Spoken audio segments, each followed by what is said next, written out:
Aujourd'hui, je vais vous expliquer comment j'organise mon travail. Voilà, ça va être un peu des petits tips, des petits conseils d'organisation, qui parleront peut-être pas à tout le monde, mais en tout cas, moi, ça m'aide vachement et c'est beaucoup de trucs que j'avais pas encore quand j'étais étudiante ou plus jeune et qui auraient pu m'aider, en fait, pour mieux m'organiser, mieux travailler.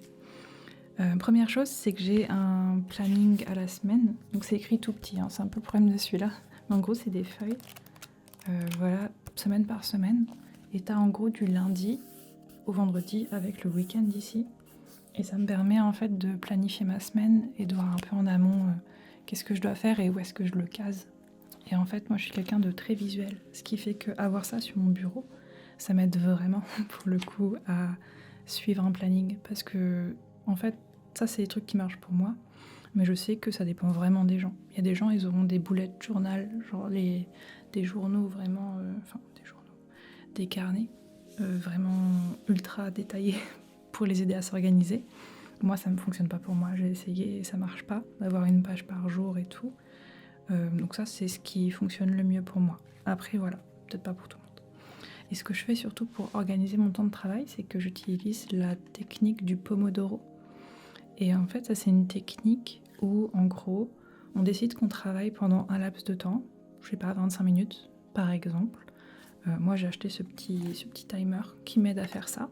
Donc, je mets typiquement le truc sur 25 minutes, comme ça. Et derrière, doucement, il va arriver à 0.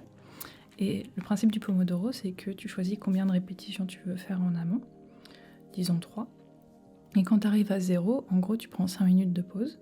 Et après, tu repars pour 25 minutes et tu le fais 3 fois.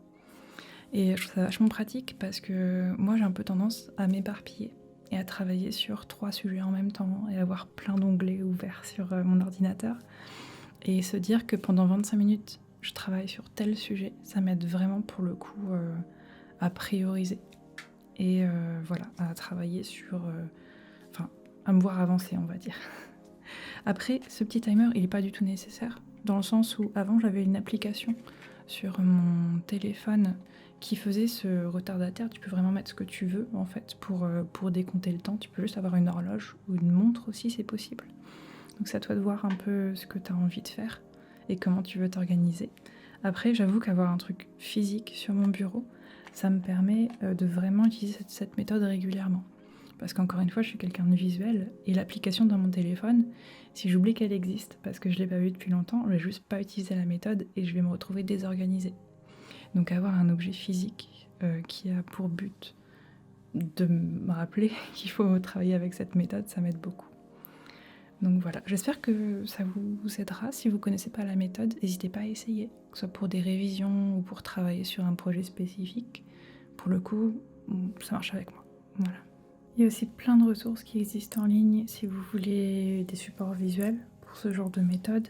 Là, j'ai une aide en fait pour le Pomodoro où tu peux en gros dessiner et colorier les cercles quand tu as fait genre 1, 2, 3 répétitions pour un projet ou une matière spécifique. Trop utile. Et j'ai aussi ce document-là que je n'utilise pas trop, mais c'est un daily planner où tu vois que tu mets un peu tes priorités. Là, tu vas bloquer ton temps sur certains trucs, ça te rappelle un peu de manger. Et ce que j'aime beaucoup ici, c'est les petits focus frogs.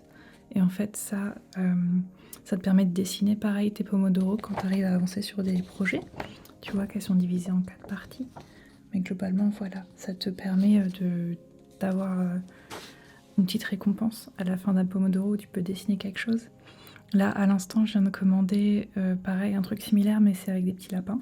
C'est par Megaelod qui fait de la papeterie et des trucs comme ça. Et chez Megaelod, ça va être des bunny trackers, donc c'est des petits lapins. Et une fois que tu as fini ton Pomodoro, tu peux dessiner un lapin. Et je trouve que c'est aussi vachement gratifiant à la fin de la journée de voir un peu physiquement, visuellement, le temps que tu as travaillé et te dire waouh, aujourd'hui j'ai dessiné 5 lapins, j'ai bien travaillé. Genre, je trouve ça vachement ludique et motivant.